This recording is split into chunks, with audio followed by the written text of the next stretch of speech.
I'm going to go to the grocery store and just get some milk.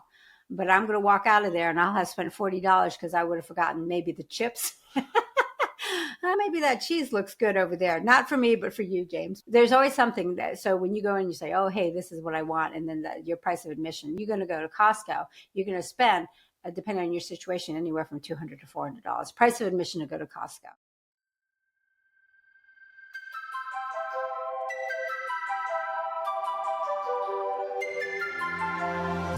Welcome to One the Other Way, a podcast about your journey and finances. I'm your host, James. We have Wanda with us today, and this is actually a fun little video we're going to make called Rapid Fire Questions with a CFP. We have 10 questions. Rapid fire? Rapid fire. We're going to try and answer these quick and make this just a boom, boom, boom, boom, answer these questions, and we'll have follow-ups in other podcasts on all of these. Some we already posted, and we can link to those in the description. James, I'm stuck on the rapid fire. Do Wow. I have to worry? Maybe. Was I supposed to study? Maybe. Oh, dear. Okay, let's go. Okay. First question. What's your 2025 mid-year outlook towards the market look like? The mid-year out. Oh, I know. The market's going to go up and it's going to go down. For sure, it's going to go down, and for sure, it's going to go up. You know, James, every year the market does have a 20% correction. So what can we say? It's probably going to do that this year. Oh, yeah. Yeah. Okay, next question we have. What do you think is the biggest mistake young people make with their finances? The biggest mistake that young people make with their finances is they don't take action. They don't do the one thing. They really don't. And if you need help with the one thing, give us a call. We are so good with the one thing you need to get done. And I think that's the biggest mistake young people make, truly. Follow-up question. What do you define as the one thing? So this is the beautiful thing about people. The one thing is different for every single person, which bothers me because those cookie cutter solutions on the internet, all you have to do is X. And then the next thing you know, that's not your answer. That wasn't even your question, nor was it your one thing. And with time being your most valuable asset, let's go. Let's find out what the one thing you need to do is for your finances for real life. And then let's get to it. Let's get about it. Great. Question 3 we have is, when is the right time to see a financial advisor? Now. What are you doing right now? Oh, James, you are with a financial advisor, so you're in good shape there. But really, the best time to see a financial advisor is as soon as possible. As I mentioned, time's always going to be your most valuable asset. And you know the time is, James, right? Time with family, time that you spend on the important things in life, whether it's washing your car for some people, whether it's going out for a run for some people, or even on a bicycle, which are both things I like to do. And some people, it's just binging on their favorite series. Time is your most valuable asset. The best time to see a financial advisor right now. What are you doing right now? Seeing a financial advisor. Excellent. Okay, question number 4. What's the difference between Roth and traditional? You know, I get that question a lot. A traditional IRA, and I don't know, do you know what IRA stands for? Individual retirement account? No, there's a lot of people like individual retirement arrangement.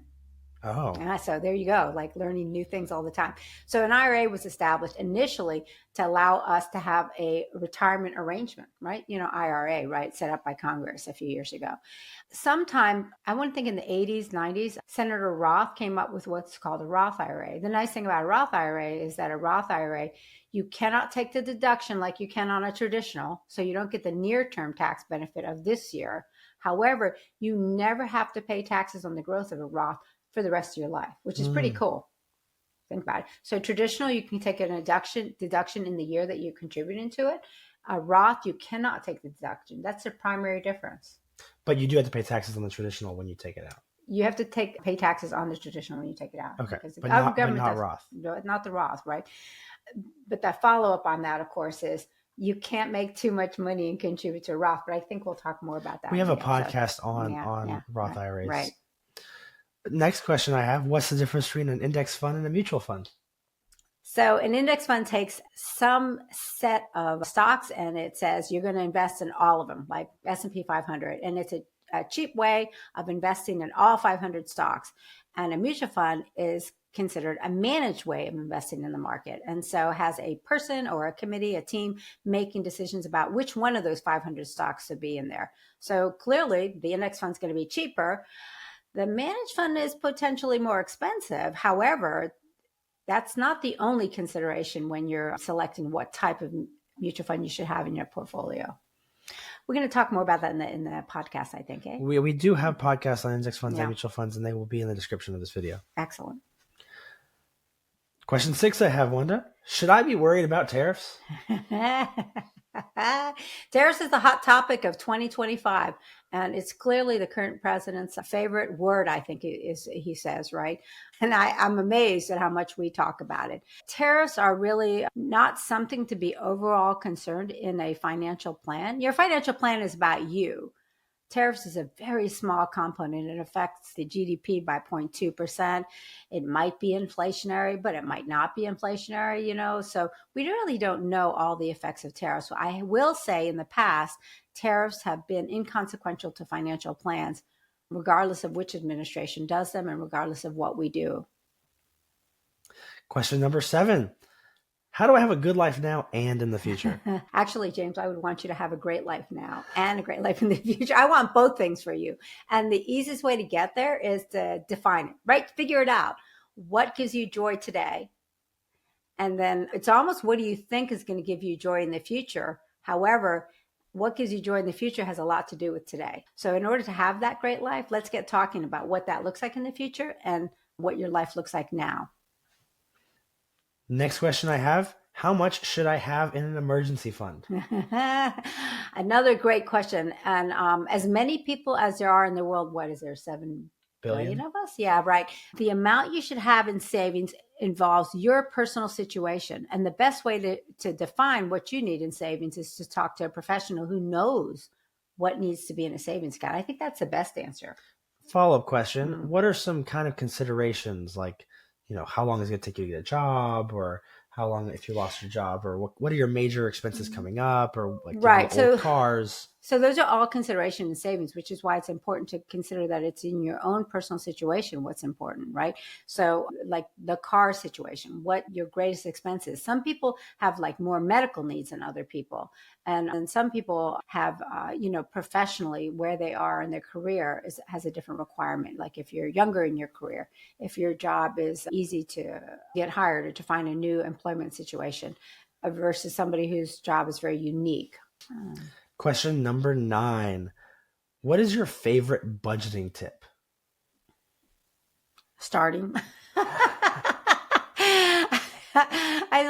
I feel like I have this sense of urgency. And people like when you ever say the word budget, I really want another word for budget, and I'm struggling to find a new word. So please feel free to reach out to me if you have an idea for a word that I can use instead of budget. A budget is, and as I say, it's unique to you. It's how you spend your money now.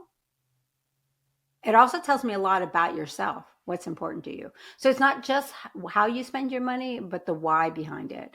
And when we're talking about a budget, we're looking at both of those things. So don't be, let's do this budget thing in love, not in fear. I heard one time about this idea of not going to the grocery store. Kind of quickly tell me what that means. I have a little clip about that. I think when you go to the grocery store, or when you go to Target, or when you go to Walmart, or when you go to whatever storefront that you go to, there is a price of admission.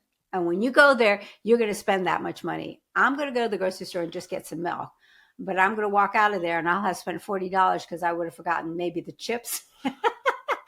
Maybe that cheese looks good over there. Not for me, but for you, James. There's always something so when you go in, you say, oh, hey, this is what I want. And then your price of admission, you're going to go to Costco. You're going to spend, depending on your situation, anywhere from $200 to $400. Price of admission to go to Costco. So if you want, one of my favorite budgeting tips is limit the visits that you make to storefronts because it's going to cost you. It's price of admission. What is dollar cost averaging? Okay, so dollar cost averaging is something that's bantered about a little bit. I'm not entirely sure people understand it. It's regular amounts of money at regular intervals over a period of time. So regular amounts of money at regular intervals over a period of time. So every month you're going to put in 300 into your investments, right? So here's the market. The market goes up, the market goes down. And then if the market's flat, think about that. So if share price starts at 10 and it finishes at 10, right? The market's flat. And every month I'm investing like that $300. During this month, I'm only buying, if it's $10 and now it's costing me $30 a share, I'm only buying 3 shares. But then if it's $3, then I'm buying 10 shares. So my average cost, 13 shares that I bought, is going to be less than my average price. And so you really want to get into dollar cost averaging, again, regular amounts of money at regular intervals, because it will take the emotion away from your investing.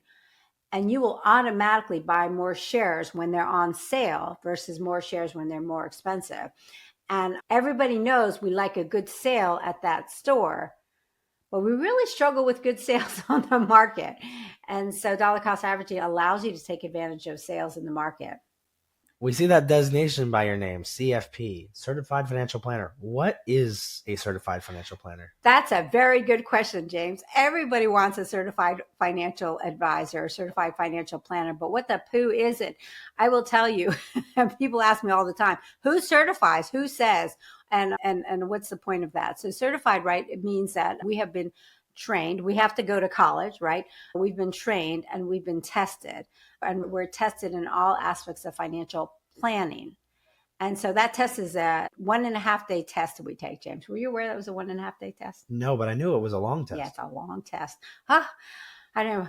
And it has somewhere around a 50 to 60% pass rate. It is hard. I want you to know. I took that test after I'd been a financial advisor for, about 20 years, almost 20 years. And it was very hard for me. So when people come in and ask, hey, I want to talk with a certified financial planner, that's a really good question. And it means that person's been trained and tested to give sound certified financial planning advice. And it means that every year I have to do continuing ed.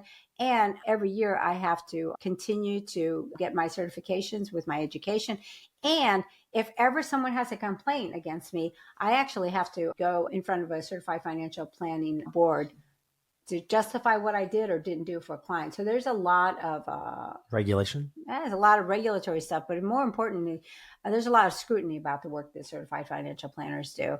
And so when a client comes in and says, hey, I'd like to work with a certified financial planner, I think maybe they've seen the advertisement, but they don't know all that goes on to it. And it's actually a good thing for them to consider that, because it gives them a lot of protections as a consumer in my industry. Thank you for listening to today's podcast on these rapid fire questions. Wanda, it was a pleasure to have you here. Thank you for just adding some value to us in this moment.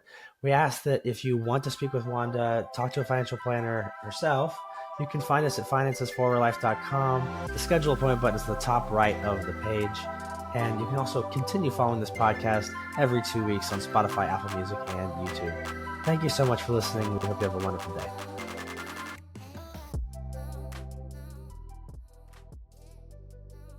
Securities offered through LPL Financial, member FINRA, SIPC. Investment advice offered through Finances for Real Life, a registered investment advisor and separate entity from LPL Financial. The opinions voiced in this podcast are for general information only and are not intended to provide specific advice or recommendations for any individual. To determine which strategies or investments may be suitable for you, consult the appropriate qualified professional prior to making a decision.